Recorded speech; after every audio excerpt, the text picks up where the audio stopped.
Hello and happy Tuesday, everybody. What is better on a Tuesday morning here on the West Coast than opening up with a really good guitar riff with some driving drums underneath it? That just kind of set the tone for the rest of my day.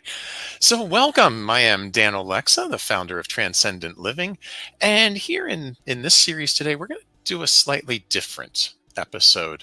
A little bit of a teaser for something that's coming up on LinkedIn next year. So we're going to close out 23, open up the possibilities in 24 with a literally stay tuned news at 11 moment. Um, think about closing out 2023 and the ways things have been done, the patterns of how we do things that we're used to. And sometimes we don't really think about them. One of the patterns I notice a lot, particularly in corporate, it happens in families, it happens in corporations, that there's an element of we've always done it one way. And we know that one way really, really well. So much so that it becomes a bit of a joke in corporate work of, but we've always done it this way and not opening up to the possibilities of the new. In fact, I just posted a new article on my website and posted it to LinkedIn this morning on that exact thing of helping family owned companies move past the generational learnings that get in the way of moving forward and developing into a much bigger company in the world rather than being stuck in what always was. And that's what I want to lean in here to today as a teaser of a LinkedIn audio event that I will be hosting on January 26th at 11 o'clock Pacific, called Your Advice is Not Your Superpower. And when we think about advice, it's really easy to give it to other people because we're so used to it. But when that happens, what are we really creating? Are we creating new possibilities? Or are we doubling down only on what we already know and what we think is right for the situation or for the other person? If my advice comes from the honestly limited pool of experience that I have in the world, as many times as I've circled that sun, and I'm coming close on one of those big milestone birthdays in a couple of years. I've had a lot of experiences. I've had a lot of cool things. I've been through a lot of different situations. But even with that, my experience in the world is limited. The individuals I talk to when I'm coaching them, the business leaders and owners that I talk to when I'm working with them, they know things that I don't know. And how can I possibly give them advice when I come from a space of not knowing? And that's actually where all the power and strength is in the world of knowing you don't know, because the other person is the expert. They know their business. They know what has been done. We don't need to go there. It turns into, what do we want to create? If we double down into our advice and what's known, in Bloom's taxonomy, remembering is the lowest form of thinking. We're not treading any new land there. Highest form of thinking in Bloom's taxonomy is creating.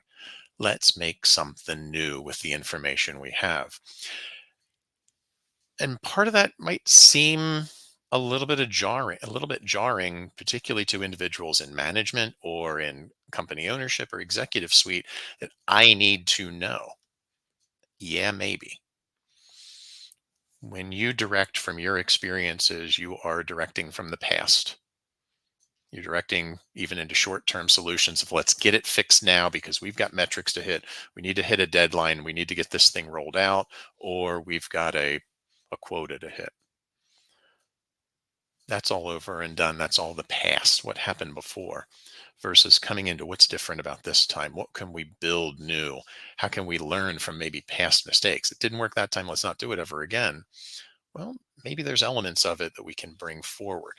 So coming into this space of advice is limited. Everybody has opinions. Everybody has their thoughts about what should be done. And the really funny thing about all of that is that when we come from that space of telling, the other person's brain shuts down. They just receive the information. They may do something with it. They might not. When we come from creation and help them engage in the process, they take ownership, which is also a key element for managers. What really do you want to be creating here? Do you want to create a set of drones that just follow along in what you tell them? Or do you want to create people who can think for themselves and take some of the pressure off of you when the metrics are set, when the outcomes are determined, they go do it without having to think about it or get approval?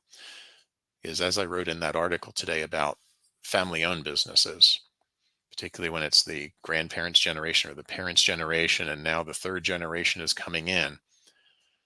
If all the following generation ever learns to do is follow, what happens when your footsteps are no longer there for them to follow? What are they going to do then? And what is it that you really want for the future of the legacy for your family owned business, or even the legacy of your role at the corporation that you work for? So I really invite you to think about that as we close out 2023. What do you want to leave behind in this year that comes from the known?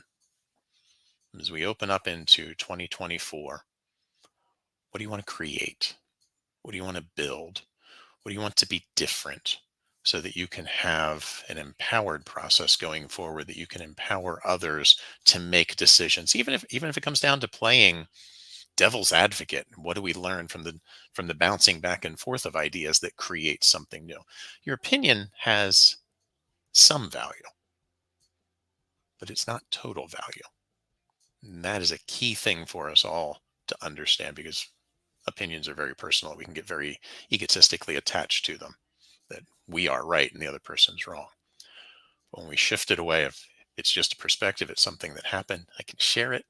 What do we learn from the sharing? Now we are in a space of creating with someone else. What did they learn from our share, from our experiences, that they can then take forward and make new positive choices for themselves to be in full ownership of, rather than just, okay, boss, I'll do it your way. So with that in mind, welcome. Welcome in 2024 with that new energy, and think about, what are you going to leave at the door as you step through it into the wonderful new year that is very close to arriving.